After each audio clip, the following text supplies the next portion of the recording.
Hey Anna, I'm applying to CRNA school and I'm wondering how graduate students afford to travel for away rotations when I can't demonstrate that I have 3 times proof of income. Process of sorting through this right now. I am moving 700 miles away for my first CRNA school rotation. Before we get into this whatsoever, I also just want to pause to say that I hate BlackRock. I think that venture capital should not be allowed to buy up single family housing, and I think that housing is a human right.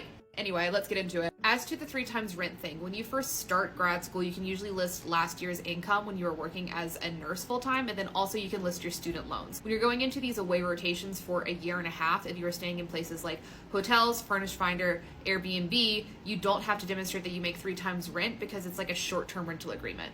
I was a travel nurse for 3 years, so navigating short-term housing is something that I've had to do as like a travel nurse throughout the pandemic, which I still have negative feelings about Airbnb as a whole. Anyway, the thing I always check is hotels. Hotels can be about a similar price point to a lot of the other short-term housing. And with hotels, you're going to get a little bit more security. You're also going to get access to people cleaning, which is really nice when you're working like 60-hour clinical in the hospital. Furnished Finder, I've stayed at Furnished Finder for like over 6 months at a time at different points.